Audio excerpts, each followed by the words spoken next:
नमस्कार, मी Rajendra Hunje. Talk with राजेंद्रमध्ये तुमचं स्वागत. मी आज कल्याण डोंबिवली महापालिकेतल्या डोंबिवली पश्चिममधल्या प्रभाग 21 मध्ये आलेलो आहे. आणि प्रभाग 21 मध्ये हे जे मैदान तुम्ही बघताय, हे पूर्वी इकडे रेल्वेची 52 चाळ आणि रेल्वे मैदान म्हणून प्रसिद्ध होतं. इथे प्रचंड कचरा होता आणि या कचऱ्यातनं आता तुम्हाला स्वच्छता इथे दिसते. मुलं क्रिकेट खेळताना दिसत आहेत. बाजूला काही बाकडे आहेत. लोक सकाळी सकाळी इकडे फिरायला येतात आणि स्वच्छ हवेमध्ये येऊन डोंबिवलीमध्ये मुळात तसं स्वच्छ हवा घेण्यासाठी अनेक जण धडपडत असतात. पण ही एवढी मोकळी जागा बघितल्यानंतर आपल्याला अनेक गोष्टी करता येतील असा विश्वास वाटतो. पण याच विश्वासाने या प्रभाग 21 मधून निवडणुकीला सामोरे जात आहेत प्रल्हाद म्हात्रे, त्यांची मुलगी वेदांगी. दोघांचंही स्वागत तुमचं टॉक विथ राजेंद्रमध्ये. हे जे सगळं दिसतंय ह्या कचऱ्यातून तुम्ही फुलवलेलं आहे. आज लोकांना फिरताना मगाशी मी बघितलं, काही लोक तुमच्याशी बोलत पण होती, तो विश्वास दाखवत होती की आम्हाला मोकळी जागा मिळते फिरायला. तर निवडणुकीत आत्तापर्यंत अनेक सामाजिक कामं तुम्ही केली, पण राजकारणात एवढा उशीर का झाला याला? तर तसं पाहायला गेलं तर मी राजकारणात 19 वर्ष झाली. महाराष्ट्र नवनिर्माण सेनेत मी प्रवेश केला. त्यानंतर 2-3 वेळा मी उभा राहण्याचा प्रयत्न केला मी, पण तो योग आला नाही. पण यावेळी मात्र तसा योग आलेला मला दिसतो आहे. तुम्ही सभागृहात पाहिजे. जी कामं सामाजिक तुम्ही केली त्यामुळे तुम्ही सभागृहात जाऊन याच्यापेक्षा अति उत्तम काम करू शकता असा विश्वास तुम्हाला आहे. पण काय माहिती का, तरी सुद्धा परमेश्वराची इच्छा काय आहे, मला जर परमेश्वराची इच्छा होत असेल तरच मला तरी वाटतं आपण सभागृहात जाऊ शकतो. मला तरी वाटतं यावेळी तो योग आला असेल, परमेश्वराने आणला असेल माझ्या जीवनात, असं मला वाटतं.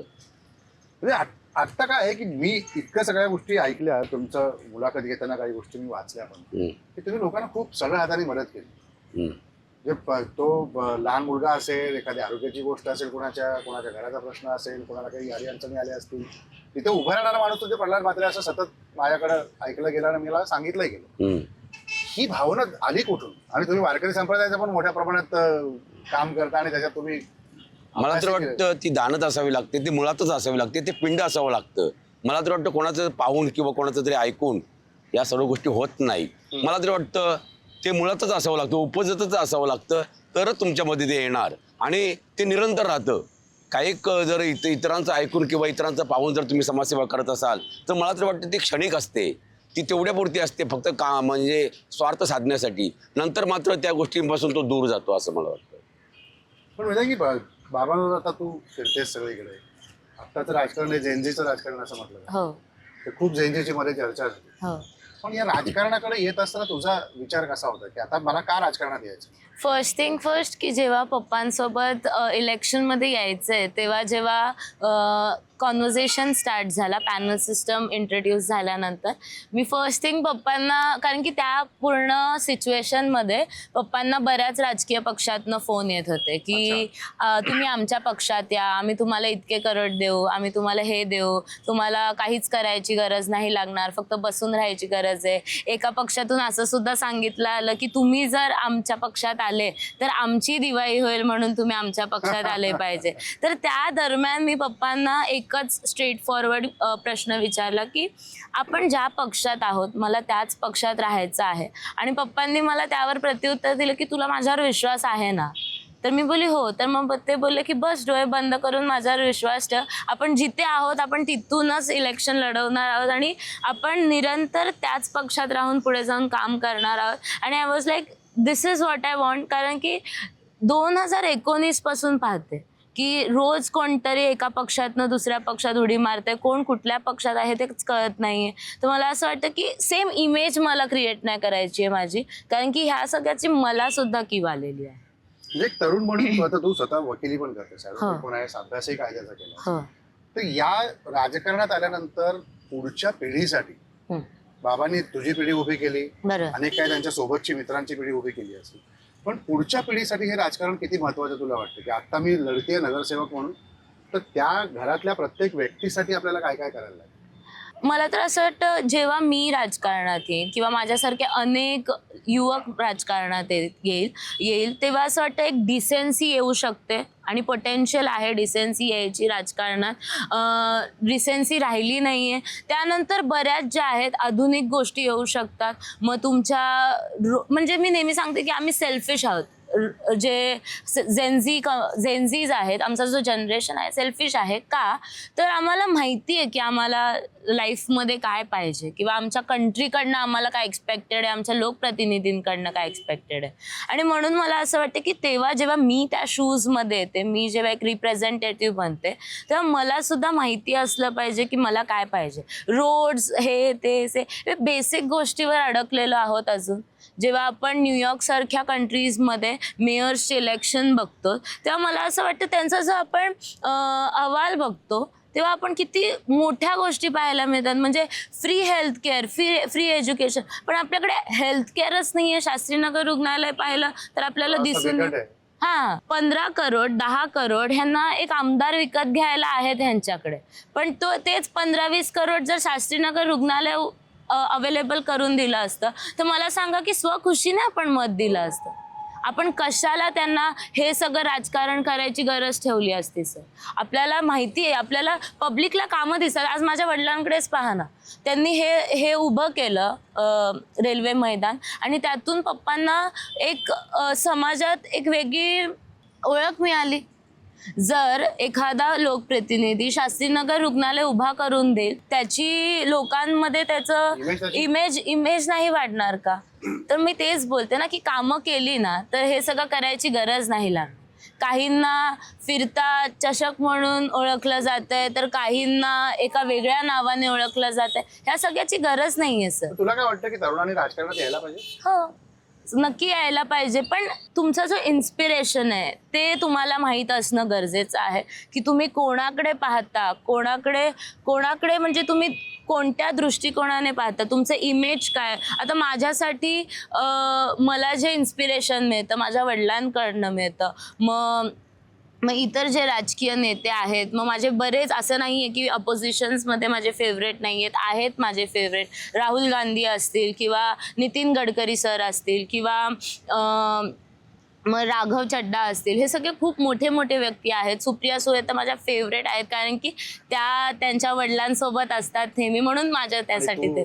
आणि मी माझ्या वडिलांसोबत असते, तर मला मी नेहमी असं बोलते की I am Supriya Sule to माय शरद पवार.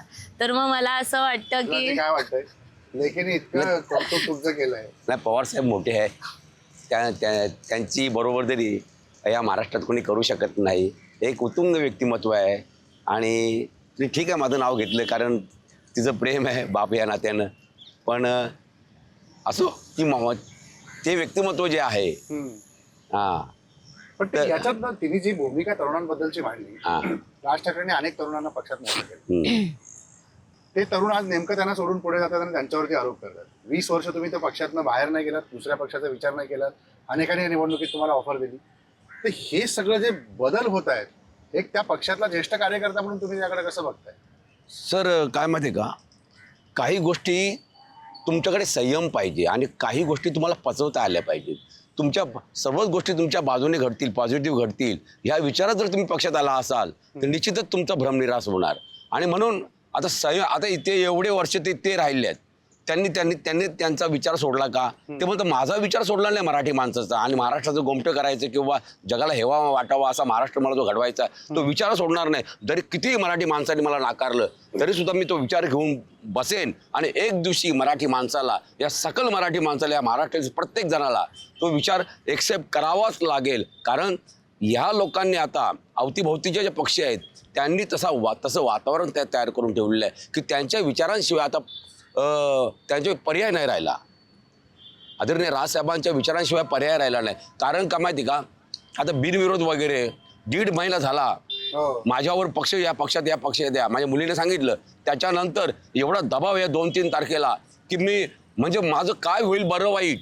मी माझ्या मुलीला एवढं पण सांगितलं, वेदू, माझी वेदांगी नाव यायचं, की तुला जे मला फोन आल्यात त्यांचे स्क्रीनशॉट काढून ठेव, आणि मला जर काही गडबड झालं, बरं वाईट झालं, तर यांना फासावर चढव. एक ॲडव्होकेट या नात्यानं एवढंपर्यंत माझं हे वातावरण केलं यांनी. इथपर्यंत प्रेशर तुमच्यावर आलं होतं? एवढ्यापर्यंत प्रेशर आलं होतं सर. तुम्ही आजही तुम्हाला जर अभ्यासच करायचा असेल, CC कॅमेरा पहा, किती माणसं येतात ते माझ्या ऑफिसच्या बाजूला, आणि घरी किती प्रवेश करतात, हे तुम्ही पाहिल्यानंतर तुम्ही समजून जावा की वातावरण काय चाललंय या डोंबिवलीवर. तुम्हाला लक्षात येईल का अख्ख्या महाराष्ट्र आणि देशाचं वातावरण काय निर्माण झालेलं आहे. अतिशय कठीण परिस्थिती आहे सर. अच्छा. हा बघा तसं व्हायला नाही पाहिजे, पण का घडतंय हे तुमच्या आमच्या बुद्धीच्या पलीकडे आहे म्हणतो. इतकं सगळं असतं ना, आतापर्यंत तुम्ही केवळ राजकारणाबरोबर समाजकारण केलं. कारण बाळासाहेबांचे ते ब्रीद होतं की 80% समाजकारण 20% राजकारण. तुम्ही तसंच त्या धाटणीतनं पुढे गेलाय. नगरसेवक नसताना देखील ही सगळी कामं तुम्ही केली आहेत स्वखर्चातून. तर आता नगरसेवक झाल्यानंतर तुम्हाला काय करायचं? मला तरी वाटतं मला विचारायचं, नंतर तुला पण मी तो प्रश्न. मला तरी वाटतं काय माहिती का, नगरसेवक झाल्यानंतर लोकांचं जीवन कसं सुखमय होईल, ते सुस्थितीत त्यांना जगता कसं येईल. कारण काय माहिती का, स्थानिक स्वराज्य संस्था जी निर्माण झालेली आहे तिचा हेतूच तो आहे की लोकांनी लोकांच्या भल्यासाठी सुखासाठी निर्माण केलेली संस्था म्हणजे स्थानिक स्वराज्य संस्था. आणि अशा वेळी ते आपलं लोकप्रतिनिधी तिथे पाठवतात त्यांच्याकडनं, कारण आमच्याकडे नोकरी धंदा असल्यामुळे आमच्याकडे वेळ नाही. आणि अशा वेळी आम्ही तुम्हाला तिकडे पाठवतो, तुम्ही आमच्या या ज्या काही गोष्टी आहेत, म्हणजे आम्हाला वीज गेली असेल, आमचं पाणी नसेल आलं, आम्हाला आमच्या फुटपाथ हे झाले असतील, आमचा रस्ता, आमच्याकडे वाहतूक कोंडी होत असेल, तर या सर्व गोष्टींकडे तुम्ही लक्ष द्या. पण खऱ्या अर्थाने नगरसेवक जे असतात ते खऱ्या अर्थाने नगरसेवक राहत नाही, सेवक राहत नाहीत, ते राजे बनतात. आणि मतदाराला शेवटी त्याला विचारावं, साहेब तुम्ही कुठे आहात? आता साहेब दिल्लीला असेल, साहेब अमेरिकेला असेल, तो त्यांचे प्रश्न, त्यांच्या समस्या कसा समजेल आणि कसा सोडवेल. बरोबर. आता हे पण सगळी कामं तुम्ही केली जी आता आजूबाजूला बघतो. ही सर्व मी काम बघा. मी हा शब्द आल्यानंतर मला मात्र अभंग आठवतो तुकाराम महाराजांचा. तो अभंग असा आहे, आली या संसारा उठा वेग करा, शरण जा उदारा पांडुरंगा, देहे काळाचे धन कुबेराचे, इथे मनुष्याचे काय आहे, देता देवविता नेता नेवविता, इथे याची सत्ता काय आहे, निमित्ताचा धनी केला असे प्राणी, माझे माझे म्हणून व्यर्थ गेला. सर्व त्यांनी मला घडवलंय, फक्त मी जो येतो ते माझं अज्ञान आहे. आणि म्हणून तो यावा नाही, पण तो अभंग मला सतत सांगत असतो, दक्ष राहा, तू नाही केलं बाबा रे. अर्जुनाला जेव्हा गर्व झाला की मी सर्वांना मारलं तू म्हटल्याप्रमाणे कृष्णा, पण तेव्हा श्रीकृष्ण म्हटला नाही, हा दुर्योधन जो आहे बेटा, हा दुर्योधन खऱ्या अर्थाने गर्भात सुयोधन होता, पण त्याला दुर्योधन मी बनवला. म्हणतो मला हे यज्ञकुंड मांडायचं आहे, रक्ताचे पाठ व्हायचे. का म्हणतो, अधर्म मानतो वाढलाय, या अधर्माचा यदा यदाही धर्मस्य ग्लानिर्भवती भारत, अभ्युत्तम धर्मस्य तदात्मानं सृजाम्यहम, असं म्हटले पटकन त्यांनी. का की ही बरोबरी हे समपातळीवर येण्यासाठी मला हे युद्ध करावं लागतं, आणि म्हणून तुला मी निमित्त बनवलं. तसंच आता निवडणुकीचं झालं. त्या दुष्ट प्रवृत्तीचा नाश करण्यासाठी त्या गोष्टी करायला लागतात. तर नगरसेवक म्हणून तुला तरुणांसाठी काय करायचं? सर फर्स्ट थिंग, बागशा मैदानाला घेऊन एक विजन आहे माझा. तिथे एक पंप रूम आहे. तिथे ते पंप रूम मध्ये मी जागा पाहिली आहे पप्पांसोबत. जेव्हा मी फिरत असते तेव्हा ती पंप रूमची जी जागा आहे ती बरीच मोठी आहे, आणि तिचा जो मेन कामासाठी ती बांधली गेली आहे तो काम छोटासा आहे. तर आपण त्याच्यासाठी एक वेगळं जे आहे काम म्हणजे जागा त्यासाठी करू शकतो. बट ती पर्टिक्युलर जी रूम आहे त्यासाठी आपण ज्येष्ठ नागरिकांसाठी वॉशरूम करू शकतो. आणि म्हणजे ज्येष्ठ नागरिक आणि मग इतर म्हणजे 2 वॉशरूम तिथे होऊ शकतात. कारण की मी बऱ्याच वेळा पप्पांसोबत जाताना तिथे ऐकते जेव्हा नागरिक येतात की आम्हाला इथे वॉशरूम पाहिजे. एक मोबाईल वॉशरूम जरी असलं ना तरी आम्हाला चालेल, पण ती जागा जी आहे ती पर्टिक्युलरली तशासाठी यूज होऊ शकते. तर मला असं वाटतं ते होऊ शकतं. आणि मी कालच KDMCचे जे अधिकारी आहेत मी त्यांना विचारलं की हे पॉसिबल आहे का सर, तर ते बोलले हो पॉसिबल आहे. तर मला असं वाटतं ते होऊ शकतं. त्यानंतर बऱ्याच ज्या गोष्टी आहेत, मग महिलांसाठी गृह उद्योग असू दे, म्हणजे पोळी भाजी केंद्र का होईना, किंवा इतर ज्या गोष्टी आहेत, मला जिथे स्टँड घेता येईल त्यांच्यासाठी किंवा एक हातभार लागू शकतो मी ते सगळं करायला मी तत्पर आहे. मला जसं माहिती आहे की माझ्या वडिलांनी मला इंडिपेंडन्स शिकवलं आहे, तसं सेम इतर वुमन्सनी सुद्धा, गर्ल्सनी सुद्धा केलं पाहिजे. आणि कोणीहीच म्हणजे कुठल्याही गटाने असू दे, मग ते मेल असू दे फिमेल असू दे, कोणीच असं स्पेशल ट्रीटमेंट न देता सगळ्यांना एक इक्वॅलिटी आली पाहिजे, जेंडर इक्वॅलिटी. कारण की मला असं वाटतं की जरी संविधानात वल्नरेबल आपण वुमन आणि चिल्ड्रनला दिलं आहे, तरी पण आता इट्स 2026 आणि वी शुड मूव्ह अहेड. तुम्हाला त्याच्यात जास्त काम करायला हवं. तर जेनजी बद्दल सगळ्या गोष्टी सांगत होते. तरुणांनी काय केलं पाहिजे, तरुणांसाठी तुला काय करायचं? पण इथे थोडा कॉन्ट्रास्ट दिसतंय मला हो की बाबा एकीकडं ज्या वयात आहेत हो आणि मुलगी म्हणून तो ठीक आहे, हे घरातलं नातं आहे. हो पण समोर जाताना हे कॉम्बिनेशन तुम्ही जुळवता कसं काय? एकीकडे बाबांचे विचार वारकरी संप्रदायातून अध्यात्माकडे जाणार आहे, तर त्या ह्याला धरून Gen Z सर मी ला उत्तर देऊ का? बिलकुल बघा वडिलांपासून तिला सुरुवात हा करायची. मला एवढं माहित आहे की काळानुसार माणसाने बदललं पाहिजे. जे जे बालपण तरुणपण आणि आता ह्या वयात मी आलेलो आहे, तर ही जी पिढी आहे ही नव्याने सूर्याने जन्म दिलेला आहे या लोकांना. यांची बुद्धिमत्ता किंवा ह्या सर्व गोष्टी वेगळ्या आहेत आणि ते एक्सेप्ट करावंच लागेल मला. आणि त्यामुळे मला त्रास होत नाही. आता ती मला कुठे कुठे सांगते पप्पा हे असं नाही, मी गप्प बसतो. कारण का माहिती आहे का? कधी कधी तुम्ही त्याला गप्पा बसवता असं होतं ना? नाही, गप्प बसवण्याचं गप्प बरोबर शिकवून देतो की बेटा तू अशी बोलायला हवी होतीस. हा नंतर मग ती मान्य करते ती. नाही पण ती हसून सांगते की बाप्पा गप्पा बसवतात ना. काय असं होतं ना? हा म्हणजे होतं कधी कधी. आता कधी कधी हट्ट पण सोडत नाही, कधी कधी हट्ट पण सोडत नाही, पण तरी सुद्धा मी ज्या काही गोष्टी सांगतो ती मान्य करत असते. एक मान देते मला की पप्पा जे बोलतात, कारण पप्पांचं सर पप्पांचं जे नाव आहे समाजात, याचा अर्थ काहीतरी पप्पा बरोबर बोलतात माझ्यासाठी. आणि कधीही मुलांसाठी पप्पा बरोबरच असतात. बरोबर. हा. तुला काय वाटतंय, हेच कॉम्बिनेशन घडतं की थोडंसं वेगळं घडतं काय? नाही हेच घडतं. फक्त कधी कधी असं असतं की पप्पांना आता हे सोशल मीडियाचं झालं, त्यांना ते पटवून द्यावं लागलं बरोबर. की हे गरजेचं आहे. बिकॉज पप्पा फेसबुक पर्सन आहेत, आम्ही इंस्टाग्राम पर्सन आहोत. मग ते सांगावं लागतं की नाही हे असं असं आहे. तर मग आता पप्पा इंस्टाग्रामवर सुद्धा ऍक्टिव्ह झालेले आहेत माझ्यामुळे. तर मग मला माहिती आहे की त्यांना कसं पटवून द्यायचं. पप्पांना कसं असतं, त्यांना ना आधी तुम्ही प्लॅन सांगा, त्यांना पटवून द्या आणि मग ते त्यांचे विचार जर जुळत असतील. मला माहितीये पप्पांना कसं आपल्या मोल्ड करून घ्यायचं मोल्ड आपल्याला. करून घ्यायचं. म्हणजे लेख म्हणून सुद्धा माहितीये मला आणि एक राजकारण म्हणून सुद्धा मला आता टॅक्टिक्स समजले आहेत की पप्पांना कसं मोल्ड करायचं. मग तू घरात एक लाडकी लेक म्हणून मोल्ड करतेस? हा मी ते सगळ्यांसोबत करते, माझ्या भावासोबत करते, माझ्या मम्मी मला सोबत तर करते. वाटतं अख्ख्या जगातच ते चालतं. बाबा लेक शांत हा, बसवू लेक शकते. शांत. बरोबर. हा. पण एक आहे की पप्पांचे विचार सोडून चालणार नाही. जर हे निर्माण करणं त्यांनी म्हणजे गरजेचं नाहीये की जुने विचार मागे टाकूनच आपण पुढे जाऊ शकतो. हँड इन हँड घेऊन जाणं एका जे उमेदवार आहे किंवा लोकप्रतिनिधी आहे त्याला समज असली पाहिजे. म्हणजे पप्पांनी सांगितलं काळानुसार बदललं पाहिजे आणि हे मला सुद्धा एक म्हणजे एक्झाम्पल आहे. कारण की झेन नंतर झेन अल्फा आहे, तर आपल्याला माहिती असलं पाहिजे की फॉरवर्ड जेन अल्फा हा. तर मला माहितीये की मला आज जसं मी पप्पांना गप करते तसं मला गप करायला सुद्धा येणार आहे. तर तो एक माइंडसेट रेडी असला पाहिजे. नाहीतर मग ते पप्पा बोलले की गर्व येतो, पण आता नाही लक्षात तुझ्या येणार ते वय झाल्यावर. पप्पा या भूमिकेत बोलतात ना, नाही माझी लहान भाची आहे आणि 2 भाची आहे आणि मला कळतं, आमच्या दोघांच्या कॉन्व्हर्सेशन मधनं कळतं मला ती कशी मला शांत करते, तिचं माइंडसेट काय. आणि त्यावरच कळतं की हे प्रत्येक गोष्टी सगळ्यांसोबत होत राहतात. आणि पप्पा नेहमी बोलतात समय बडा बलवान.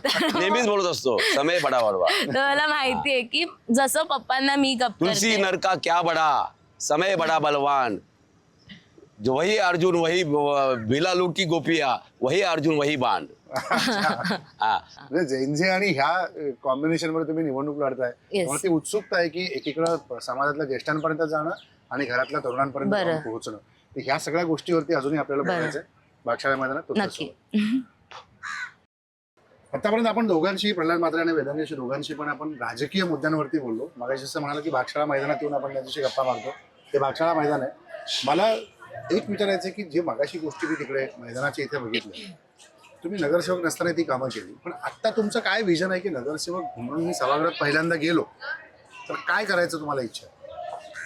तर सर नगरसेवक झाल्यानंतर माझ्या प्रभागात जे का आरक्षित भूखंड आहेत ते लाटले गेलेत का नाही हे मला पाहावं लागेल. आणि दुसरी गोष्ट म्हणजे आता जे हे बागशाळा मैदान आहे किंवा रेल्वे मैदान आहे, ह्यामध्ये जास्तीत जास्त लोकांना आराम देता येईल, मोकळा श्वास कसा घेता येईल, वॉकिंग करता कसं येईल किंवा रनिंग करता कसं येईल किंवा योगासन किंवा प्राणायाम कसं करता येईल, या सर्व गोष्टी मला तिकडे जाऊन त्या कराव्या लागतील. तिकडे आरोग्याच्या दृष्टीने काय करायची इच्छा आहे? आरोग्याच्या दृष्टीने सर ह्या प्रश्नाचं उत्तर मी देऊ का? बिलकुल. म्हणजे Combination जुळवायचं आहे आपल्याला. त्यामुळं तर पप्पांनी व्हेंटिलेटर्स जे आहेत ते डोनेट केलेत, बरोबर, शास्त्रीनगर रुग्णालय. तर 1 महिन्या अगोदर म्हणजे आपला जे चोळ्यात जो इन्सिडेंट झाला होता, 2 मुलींचा साप चावून मृत्यू झाला, तर त्यावेळी पप्पांनी त्या मोर्चाच्या पूर्ण दरम्यान एक लेटर लिहिलं होतं डीनला, शास्त्रीनगर रुग्णालयाचे, की आम्ही जे व्हेंटिलेटर्स दिलेत ते यूज का नाही केले किंवा मग त्याचे जे आहे म्हणजे मेंटेनन्स आहे का काय जे आम्ही करू शकतो का. तर तेव्हा त्यांनी सांगितलं की सर व्हेंटिलेटर्स नीट अवस्थेत आहेत, सगळं व्यवस्थित आहे, फक्त फरक इतकाच आहे की आम्हाला ICU रूम्स नाही आहेत आमच्याकडे आणि आमच्याकडे तज्ज्ञ डॉक्टर्स नाही. तर मला असं वाटतं की वाय नॉट पप्पां थ्रू किंवा माझ्या लेटर हेड थ्रू किंवा दोघांच्याही आपण जे लोकप्रतिनिधी आहेत म्हणजे जे आमदार खासदार आहेत, ज्यांचं लक्ष ज्यांचा पैसा आमदार फोडायला जातोय किंवा नगरसेवक फोडायला जातोय, त्यांना जर आपण एक पत्र लिहिलं की सर हा जो पैसा आहे तो तुम्ही शास्त्रीनगर रुग्णालय म्हणजे पुनरुपीकरण करायसाठी जर यूज केलं तर बरं होईल. म्हणून ते एक आहे की बिकॉज ते KDMCच्या पैशातून खर्चातून होऊ नाही शकत, त्याला एक मोठा निधी लागेल. तर वाय नॉट त्यांच्या नजरेत ते आणून ठेवणं. एक नगरसेवकाची ती ड्युटी असते की जे आमदार खासदार आहेत आपण समजू शकतो की त्यांना विधान भवनात बसायचं असतं, त्यांना लोकसभेत बसायचं असतं, विधानसभेत बसायचं असतं. तर मग आमची एक ड्युटी असेल की त्यांच्यासमोर हे जी कामं आहेत ते नेऊन ठेवणं. आता त्यांनी जर ह्यात पॉलिटिक्स आणलं की तुम्ही ह्या पक्षाचे आहात तर आम्ही निधी नाही देणार, जर तुम्ही आमच्या पक्षात आलात तरच तुम्हाला निधी मिळेल, हा त्यांचा लॉस असेल. आणि ह्यात त्यांना मग हेच सेम राजकारण सुरू ठेवावं लागेल. पण मला अशी अपेक्षा आहे की त्यांनी हे केलं पाहिजे बिकॉज इट्स हाय टाईम ना. हे आता गरज आहे कारण की प्रत्येकाला नाही जमत आहे प्रायव्हेटायझेशन. निवडणुकीपुरतं राजकारण राहायला पाहिजे, ती संपल्यानंतर राजकारणाच्या पेक्षा सगळ्यांनी एक होऊन काम केलं पाहिजे. हा नक्की एक होऊन काम करावं. कारण की आता बस झालंय असं वाटायला लागलंय की म्हणजे नक्की काय होतंय आपल्या देशाचं. एकतर डोंबिवलीत हुकुमशाही सुरू केली, आता ते 22 नगरसेवक आणून ठेवले, लादले गेले. तर मला असं वाटतं ज्या आपण खूप गर्वाने मिरवतो मी डोंबिवलीकर म्हणून, लोकप्रतिनिधी मिरवतात मी डोंबिवलीकर, पण तुम्ही डोंबिवलीतच हुकुमशाही आणून ठेवली आमच्या, तर मग तुम्ही कसले डोंबिवलीकर.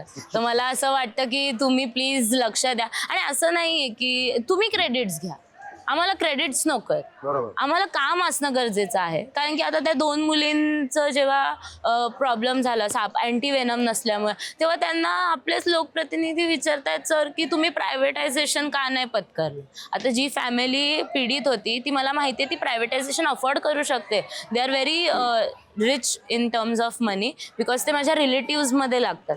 बट आज त्यांच्या जागेवर दुसरं कोणीतरी असतं तर तुम्ही त्यांना बोलणं किती स्टुपिडिटी असेल. आणि लोकप्रतिनिधी जेव्हा सांगतोय की सरकारी जे मूलभूत सुविधा आहेत त्या सोडून त्या आम्ही तुम्हाला देत नाहीये म्हणून तुम्ही प्रायव्हेटायझेशनमध्ये जा, हे खूप रॉंग आहे. सर मी एक प्रश्न तुम्हाला विचारू शकतो का सर? बिलकुल. कोरोना काळात मी 7 लाखाचे व्हेंटिलेटर्स मी शासकीय रुग्णालयाला दिले. त्याच्यानंतर ह्या ज्या मुली वारल्या साप चावून, त्याच्यानंतर त्यांना मी एक पत्र लिहिलं की मी कोरोना काळात दिलेल्या जे व्हेंटिलेटर्स आहेत 2 3.5 लाखाचे असे 2, तर त्या कोणत्या स्थितीत आहेत प्रश्न विचारला होता म्हणजे लेखी. तर त्यांनी उत्तर आले तिकडनं मला की तुम्ही दिलेल्या जे व्हेंटिलेटर्स आहेत ते सुस्थितीत आहेत, पण आमच्याकडे ICU रूम नाही आणि तज्ज्ञ डॉक्टरांचा अभाव आहे आणि त्यामुळे ते तसेच आहेत. तर मला काय म्हणायचं सर, तो एक मला प्रश्न विचारू शकतो मी की KMच्या धर्तीवर किंवा वाडियाच्या धर्तीवर याचं नव्यानकरण होऊ शकतं का? का नाही होऊ शकत? ती राजकारण्यांची आणि प्रशासनातल्या अधिकाऱ्यांची इच्छा पाहिजे. मग सर बदल घडवायला तुमच्यासारखी लोक सभागृहात गेली पाहिजे. आणि मग सर ते तर प्रचंड आहेत, मोठी शक्ती आहे, पण एका नगरसेवकाला या गोष्टी शक्य होऊ शकतात का असा कारण मलाच प्रश्न पडलेला आहे. का नाही होऊ शकत? कायद्याचा अभ्यासक तुमच्या बरोबर आहे. सर आपली साथ असेल सर्व मीडियाची, आमची तर आमचा प्रयत्न तोच असेल की गोरगरिबांना तिथे न्याय मिळावा. मला अजून एक प्रश्न, मगाशी मी रिक्षातून येत असताना रिक्षावाल्यांनी सांगितलं म्हणून विचारतो. तुमच्याबद्दल लोक पाठीमागं खूप चांगलं सांगतात. तो म्हणाले की एका मुलीचं घरात लग्न होत नव्हतं. तो प्रसंग मला माहित नाही, त्यांनी नाव नाही सांगितलं, कदाचित तुम्ही मला सांगा. घरात लग्न जुळत नव्हतं, घरातनं वाद होता, तो वाद तुम्ही सोडवला, लग्न लावून दिलं आणि तिला घर सुद्धा घेऊन दिलं. काय भावनिक गुंता होता? सर काय माहिती का, माणसाचा स्वभाव गुणधर्म असला पाहिजे. तुकाराम महाराजांचा एक अभंग आहे त्यासाठी, माणसाचा स्वभाव. तुकाराम महाराजांचा एक असा अभंग आहे, न लगे चंदना पुसावा परिमळ, वनस्पती मेळ हाकारुणी, अंतरीचे धावे स्वभावे बाहेरी, धरताही परे आवरेना, चुरे नाही जागे करीत्या जना, प्रकाश किरणा कर मुन, तुका म्हणे मेघ नाचवी मयुरे, लपिता खरी येत नाही. आज जो गुणधर्म आहे, जो परमेश्वराने मला दिलेला आहे, तिथे कुठेही माझी मनातला कुबुद्धी काही इथे मला हे साध्य करायचं नाही. कारण माहिती का, हे संचित कर्म आहे माझं. मायबाप सवे नये धनवित्त, करावे संचित भोगावे ते, म्हणून लाभ काय तो विचारी, नको चालीवरी चित्त ठेवू, आयुष्य शेवटी सांडून जाईल, नवेची साचार शरीर हे, तुका म्हणे काले लावेले बाप, मोज धरी पाप पुण्याची. सर हे संचित कर्म आहे. ते तुकाराम महाराज म्हणतात, जे तुम्ही कर्म चांगले कराल तर चांगलं तुम्हाला तिथे जन्म प्राप्त होईल. सर मी आता पुढचा विचार करायला लागलो की आपल्याला पुढचं जे आहे ते परमेश्वर. अजून बरंच काय करायचं, एवढ्यात निवृत्तीची घोषणा नाही, निवृत्तीची नाही सर, भरपूर जगायचं आहे. कारण का माहिती, जगत असताना हे संचित कर्म वाढवायचं आहे. आणि म्हणून काहीतरी भरून आलो देवा तुझ्याकडं असं वाटलं. कारण गोरगरिबांना किंवा आता या जगात आता लोकांनी जर माझ्यावर विश्वास ठेवला, निश्चितच त्यांच्यासाठी माझं देह जिथून ज्याप्रमाणे चंदन झिजतो आणि इतरांना परिमळ देतो, त्याप्रमाणे माझी संपूर्ण बुद्धी, माझा संपूर्ण देह हे लोकांच्या कामासाठी लावेल. बिलकुल खरं आहे. पण मला एक वेदांगी, जसं बाबाने आता तरुणांच्या बद्दल सांगितलं, तू पण सांगतेस, खास करून तरुणींकरता, मुलींकरता म्हणून तू काय सांगशील की त्यांनी राजकारणात यावं आणि ते कशासाठी यावं? जेव्हा राजकारणात याल तेव्हा मला असं वाटतं मी जेव्हा येईन आफ्टर 16 जे पण रिझल्ट असेल, जेव्हा आपण इतर म्हणजे नागरिकांकडे पाहू, तेव्हा आपण त्यांच्या शूजमध्ये राहून आपण समस्या ऐकून घेतले पाहिजे, राजकारणांशी राजकारण केलं पाहिजे आणि मग मी हातात हात घेऊन चाललो पाहिजे. जसं पप्पांनी सांगितलं, समाजकारण ते करत राहिले, राजकारणांसोबत असताना ते राजकारण करतात. मग मी पण सेम थिंग घेतलं पाहिजे. आणि मग काही असू दे, मग ते कामाच्या बाबतीत असू दे, लोकांना जर जॉब्स हवे असतील तर आपण ट्राय करू शकतो की नक्की कोणाला किती जॉब्स देऊ शकतो किंवा कसं जॉब्स देऊ शकतो. आणि मुळात हे माइंडसेट नाही ठेवलं पाहिजे की मी मुलगी आहे म्हणून मला हे नेहमी मागेच ठेवते. आता काल पण मी पप्पांना किंवा इतर दिवशी म्हणजे जेव्हा ठाकरे गटाची युती झाली मनसैनिकांसोबत, तेव्हा मला खूप जण सांगत होते पदाधिकारी की मागे राहू नको. बरं, मी ती चुकी नाही करणार आणि माझ्याकडनं एक्सपेक्ट पण नका करू की मी मागे राहीन. मला माहिती आहे की मला पुढे कसं जायचं आहे. जस्ट बिकॉज मी एक लेडी आहे गरजेचं नाही आहे की तुम्ही मला मागे ठेवणार. मला पण सेम माझे प्रश्न असतात जे पुरुषांचे असतात आणि मला माहिती आहे की मागे राहून चालत नाही. कारण की मी माझ्या वडिलांना पाहिलेलं आहे की ते नेहमी कामं करत राहिले आणि जेव्हा पक्षात पुढाकार घ्यायची जेव्हा वेळ येते तेव्हा पप्पांना दाबलं गेलं असेल, पप्पा हां ठीक आहे, हे जर माझं हे असेल, तुम्ही हा निर्णय घेतलाय तर मी सॅटिस्फाईड आहे. पण मी सॅटिस्फाईड नाही. I am very selfish. मला जायचंय पुढे म्हणजे मला जायचंय पुढे. आणि मग मी मुलगी आहे हा तुमचा माइंडसेट असेल. आणि मला असं वाटतं की प्रत्येक लेडीने असं विचार केलं पाहिजे की मी ह्युमन आहे, जेंडर काही असू दे माझं, मी लेडी नाही, मी ह्युमन आहे, मी एक इंडिव्हिज्युअल आहे आणि माझे गोल्स आहेत. त्या गोल्समध्ये जाण्यासाठी जर तुम्ही माझं जेंडरमध्ये आणत असाल तर that is wrong. That is your mindset, not mine. आणि म्हणून मी नेहमी पुढे जाणार की काही असू दे. आता मी जेव्हा एका पॉलिटिशियनबद्दल बोलतीये किंवा एका लोकप्रतिनिधीबद्दल बोलतीये, मला माहिती आहे की मी अजून जिंकून नाही आली. ह्याचा स्ट्रेट परिणाम कदाचित माझ्या सीटवर येऊ शकतो. पण म्हणून मी गप्प बसावं का? तर नाही. हे स्ट्रेट फॉरवर्डनेस आलं पाहिजे प्रत्येक नागरिका. मी आज उमेदवार आहे पण त्याआधी मी एक वोटर आहे. वोटर म्हणून बोलायचा तर अधिकार आहेच मला. तुम्ही मला हे नाही सांगू शकत की तू जर जास्त बोलत राहिलीस तर आम्ही तुझं तिकीटच कापून टाकू, नाही तर तुझा पत्ताच गुल करू. हे सगळं नाही चालणार. मला तुला एक विचारायचं आहे, खूप चांगला मुद्दा मांडलास तू. आता निवडणुकीत तरुण म्हणून उतरली, हो. तर एक गोष्ट मला विचारायची की निवडणूक ह्या उतरल्यानंतर, अर्ज भरल्यानंतर उमेदवारांनी जिंकण्यासाठी निवडणूक लढतीयस की समाजकारणासाठी निवडणूक? मी दोन्हीसाठी करते. मी जेव्हा एक वोटर होती तेव्हा मी इंस्टाग्राम, ट्विटरवर खूप कॉमेंट्स करायचे की हे असं असलं पाहिजे, हे आता तसं. आपल्याकडे कॉमेंट्स येणार आहेत आणि मला माहितीये की देवाने सगळे कॉमेंट्स वाचलेले आहेत माझे आणि त्यांनी डिसाईड केलं की थांब आता तुला बघतो की तू काय करते जेव्हा तू या शूज मध्ये असशील. तर मला असं वाटतं की फरक पडेल आणि मी कुठेही चुकत असेल ना तर मी क्रिटिसिझम घ्यायला रेडी आहे. मला पाहिजे की लोकांनी मला सांगावं की वेदांगी तू इथे चुकतीये.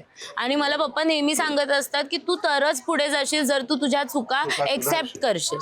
सुधारण्यापेक्षा एक्सेप्ट करणं. माझं आणि पप्पांचं भांडणच त्यावर नव्हतं की तू तुझ्या चुका एक्सेप्ट कर.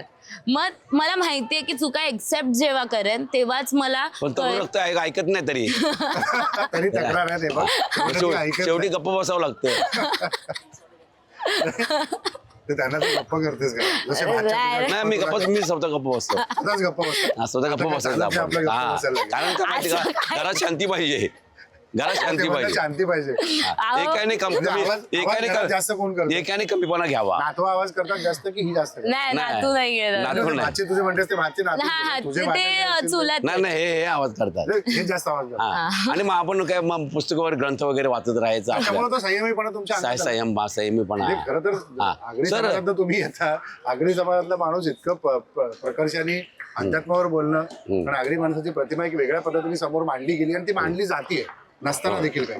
पण तुम्ही इतक्या संयमीने शांत कसे काय? सर वयानुसार आणि जे आयुष्यात जी माणसं भेटली त्याने अनुभव दिले त्यानुसार माणूस शहाणा बनत जातो. एक संयमीपणा येतो आणि बस ही माणसे जी आपल्या आयुष्यात येतात तेच आपल्याला शिकवतात आणि त्याच्यातून एक अनुभव प्राप्त होतो आपल्याला आणि तो जो अनुभव असतो तोच आपल्याला संयमी बनवतो. बरोबर.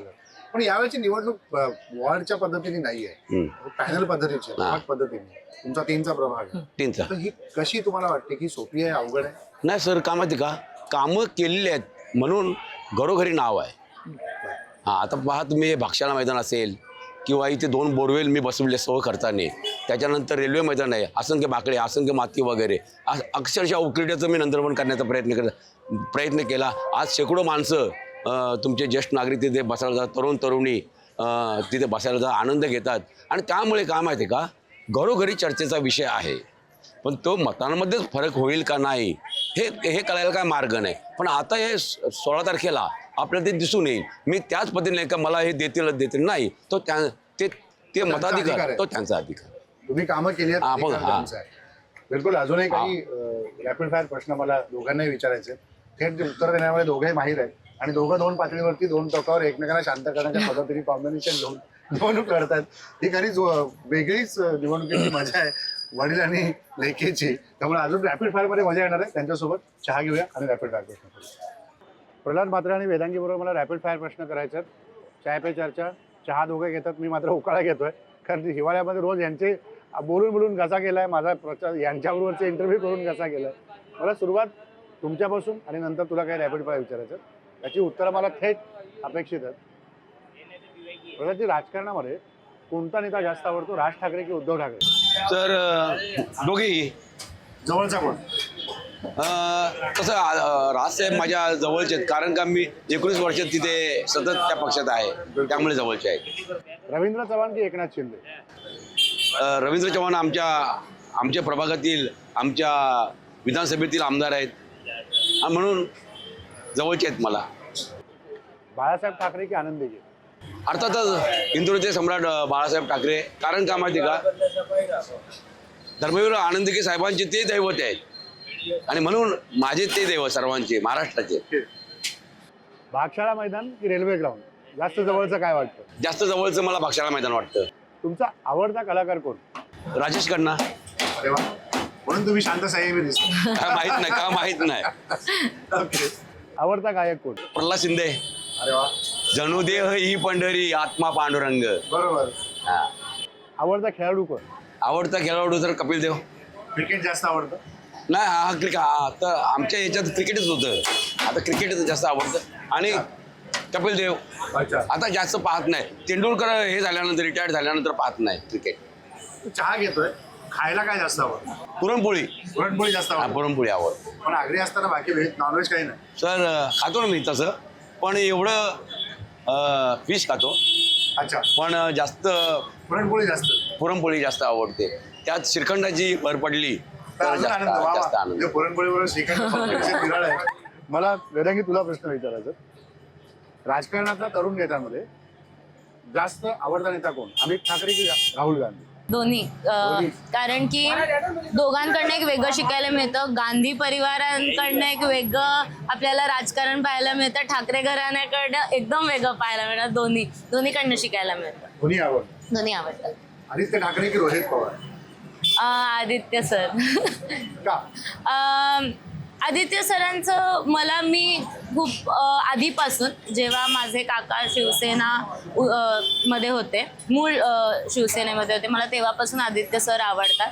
पण मी मनसेमध्ये असल्यामुळे इतकं म्हणजे जवळीक होती, पण नेहमी असं वाटायचं की अशा बॉस च्या बरोबर काम करायचं आहे. So Aditya sir. Okay. Female राजकारण्यांमध्ये अमृता फडणवीस की प्रियंका गांधी? प्रियंका गांधी. प्रियंका गांधीमध्ये काय वेगळं सांग? मला त्यांचं स्पॉन्टेनियसनेस जे आहे ते आवडतं आणि त्या खूप ह्युमर आहेत पर्सनॅलिटी वाईज आणि खूप छान प्रकारे ते उत्तर देतात. म्हणजे त्यांच्याकडनं मला शिकायला मिळतं की हसत समोरच्याला कसं गप्प करू शकतो आपण. कारण की त्या सभागृहात खूप ॲक्टिव्ह आहेत. तुला राजकारणी व्हायला आवडेल की वकील व्हायला आवडेल? वकील व्हायला आवडेल जास्त आणि समाजकारण करायला. राजकारण करायला आवडेल. तुझं आता वकील व्हायला आवडेल असं म्हणालीस, पण राजकारणात पण तू आलीस. हो. नगरसेविका की वकील? नगरसेविका. मला मग जास्त कामं करता येतील आणि वकील म्हणून एक पावर येईल आणि नगरसेविका म्हणून एक वेगळा पावर आहे. पण नगरसेविका. मगाचपासून बाबांकडनं आपण गीतेतले संदर्भ ऐकतोय, अभंग ऐकतोय. मला बाबांचे अभंग जास्त आवडतात की झेंजी म्हणून इंग्लिश गाणी जास्त आवडतात? अभंग आवडतं मला. म्हणजे मला जर तुम्ही श्लोक सांगितला आणि त्याच्या मागचं मिनिंग सांगितलं ना, तर मला ते जास्त आवडतं. अच्छा. कारण की मी स्वतः एक स्पिरिच्युअल पर्सन आहे. मला माहिती आहे की क्षणाक्षणात माझा देव काहीतरी वेगळं घडवत असतो. जसं आता हा. घडतोय. आणि गरजेचं नाहीये की देव जर चांगल्याच गोष्टी देतोय तरच तो देव आहे. तो वाईट गोष्टी पण देतो का? कारण की त्याला उद्या पुढे जाऊन काहीतरी वेगळं घडवायचं असतं. म्हणून देव, नेहमी देव. तुमचे नेते राजू पाटील आहेत. हो. ते एक तरुण नेते आहेत. बरं. त्यांच्याकडे अनेक तरुण त्यांना बघून राजकारण करण्याचा प्रयत्न आहे. बरं. तर त्यांच्याबद्दल तुला काय वाटतं? माझं आणि सरांचं, मी नेहमी त्यांना सर बोलते आणि नेहमी ते मला टोकत असतात की तुम्हाला काका बोलायचं. आणि काका म्हणजे राजू काकांकडनं मी नेहमी त्यांचं जे गाणी आहे ना, एकच वादा राजू दादा, ते सूट करतं त्यांच्या पर्सनॅलिटीला. आणि मी नेहमी त्यांच्या संपूर्ण म्हणजे 5 वर्षात सुद्धा पाहिलेलं आहे. पप्पांसोबत त्यांचे जे नातं आहे त्यांचं, ते पण मी खूप जवळून पाहिलेलं आहे. तर मला माहिती आहे ते व्यक्ती म्हणून कसं आहेत, पर्सनॅलिटी म्हणून तर ते खूप रिच आहेत. म्हणजे पर्सनॅलिटी थ्रू रिच आहेत ते. आणि नेते म्हणून सुद्धा त्यांच्याकडे बघायचा दृष्टिकोन फार वेगळा आहे. कारण की त्यांना माहिती आहे की कुठे काय बोलायचं, कधी काय करायचं. प्लॅनिंग आहे, नेहमी प्लॅनिंग सोबत असतात ते. आणि काकांनी नेहमी पप्पांना साथ दिलेली आहे. नेहमी म्हणजे कुठेच पप्पांसोबत त्यांनी असं पप्पांचा अपमान होईल असं कधीच नाही केलं. त्यांनी नेहमी त्यांना मोठ्या भावाचाच दर्जा, मोठ्या भावाचा सन्मान दिला. ते पदाने मोठे असले तरी त्यांनी पप्पांना दादा म्हणतात. हा. आणि तरी सुद्धा असे करतात ते मला योग्य वाटत नाही, पण तरी सुद्धा तो त्यांचा मोठेपणा आहे. दादा बोलत असताना प्रत्यक्ष कृतीत पण ते असे करतात मला. आणि तो मोठेपणा त्याचा फार सन्मान तुम्हाला दिला. बिलकुल. आपण बघितलं की ज्या प्रकारे त्यांच्याकडनं अभंग आहे आपण ऐकत होतो, गीतेचा संदर्भ ऐकत होतो, झेंजीचा विचार आपण ऐकत होतो. मला ना शेवटी त्यांच्याकडे तुकाराम महाराजांच्या 2 ओळी सांगा, याची जाणं दे का तेव्हा तुझा विसर न व्हावा. हे महाराज जसे म्हणतात की हे सगळं करतोय पण हे करत असताना तू माझा विसर मला पडू देऊ नको. बरं. आणि महाभारतातला संदर्भ देऊन तुम्हाला सांगतो. हा 13व्या अध्यायामध्ये कृष्णाने जेव्हा कर्णाला लढायला सांगितलं तेव्हा कृष्णाला प्रश्न पडला की याला अर्जुनाच्या विरोधात बाण कसा चालवायचा. कारण कर्णाने सांगितलं की अर्जुन माझा भाऊ आहे आणि तू म्हणतोस त्याला बाण चालव. तेव्हा कृष्णाने फार सुंदर सुभाषित त्याला ऐकवलं होतं कर्णाला. कृष्ण असं म्हणाला की हे कृष्ण दैवत्यम कुल जन्म मदायत्तम तो पौरुष. मात्र 13व्या अध्यायामध्ये जन्म देणं देवा हाती असलं तर जन्माचं सोनं करणं हे आपल्या हाती असतं. ते तुम्ही दोघं करताय आणि बाबांची प्रेरणा घेऊन तू करतेस. हो. खूप शुभेच्छा तुम्हाला धन्यवाद Thank you. निवडणुकीसाठी. Thank पुढे you. सभागृहात तुम्ही Thank दिसा you. आणि या प्रभागाचा बदल होताना आम्ही बघायला परत एकदा येऊ. निश्चितच सर नक्की. निश्चितच. नमस्कार. थँक्यू. तुमच्यासोबत टॉपिक राहिलेलं इथंच थांबू. पुन्हा भेटू नव्या नेत्याचं नवीन प्रश्नांचं पुढच्या प्रभागात. नमस्कार.